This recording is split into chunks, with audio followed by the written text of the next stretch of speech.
Êtes-vous prêt ou prête à devenir un expert en réseau et à maîtriser les outils essentiels d'un technicien de support informatique? Car dans ce cours de formation, nous allons voir en détail les outils indispensables tels que la pince à sertir, le multimètre, le beeper, le testeur de câbles, le connecteur de boucle et bien plus encore.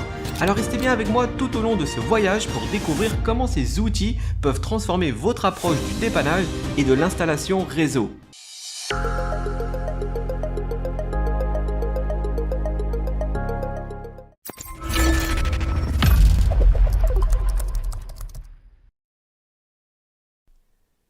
Dans ce cours, nous allons parler des différents outils que peut utiliser un technicien de support informatique.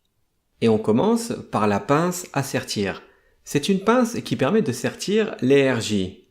Par exemple, un câble réseau est composé d'un câble avec à l'intérieur 4 paires de 2 fils et de fiches RJ45 aux deux extrémités. Eh bien, la pince à RJ permet de connecter les 8 fils à l'intérieur de la fiche RJ45. Il existe aussi des connecteurs plus petits que les RJ45 qui se font appeler RJ12. En général, la pince à sertir permet aussi de raccorder ce type de fiche. Sur l'image, on peut voir qu'on a un emplacement pour les RJ45, représenté par le symbole 8P pour 8 points de connexion, mais aussi juste à côté les 6 points pour les RJ12. Vous l'aurez compris, le RJ12 a 6 points de connexion. C'est-à-dire qu'on peut y connecter 6 fils, soit 3 paires.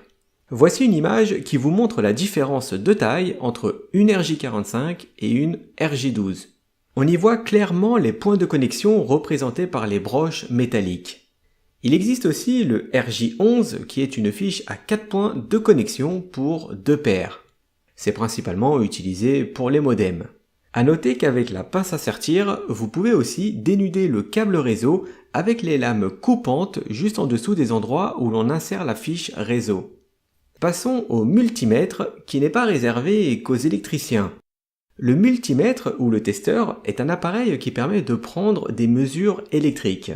Là où les techniciens réseau l'utilisent principalement, c'est sur le test de continuité, ce qui permet de vérifier si des fils ou des composants électroniques se touchent.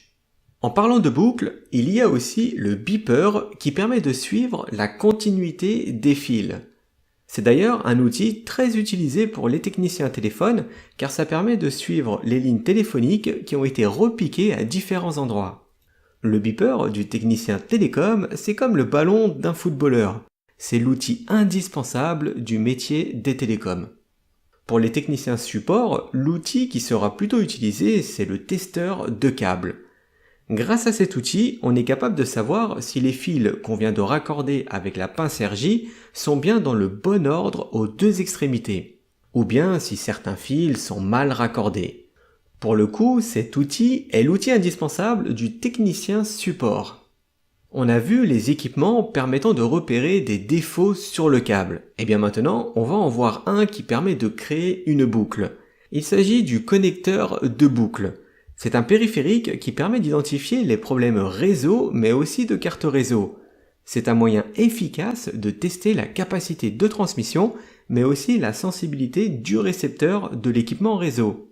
En fait, ça va simuler un équipement réseau pour pouvoir faire des tests de qualité. Par exemple, les opérateurs Internet l'utilisent très souvent pour vérifier le débit entre la prise et la centrale. On va maintenant passer à un outil assez particulier qui est l'outil de frappage. Comme son nom l'indique, il permet de frapper le fil, ce qui aura pour effet de le pousser à l'intérieur du support. Et le support est tellement petit que, en le poussant violemment, le câble va se dénuder automatiquement et permettre la connexion. Cet outil est très utilisé par les techniciens télécoms pour accorder la ligne téléphonique sur les fermes de répartition. Et pour terminer le cours sur les outils du technicien, on va voir celui qui permet d'analyser le Wi-Fi.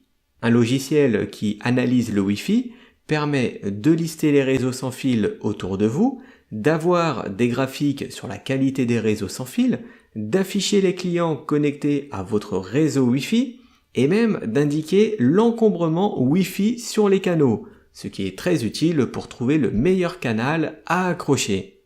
Sur Google, vous pourrez trouver un logiciel d'analyse Wi-Fi pour faire des tests directement de chez vous.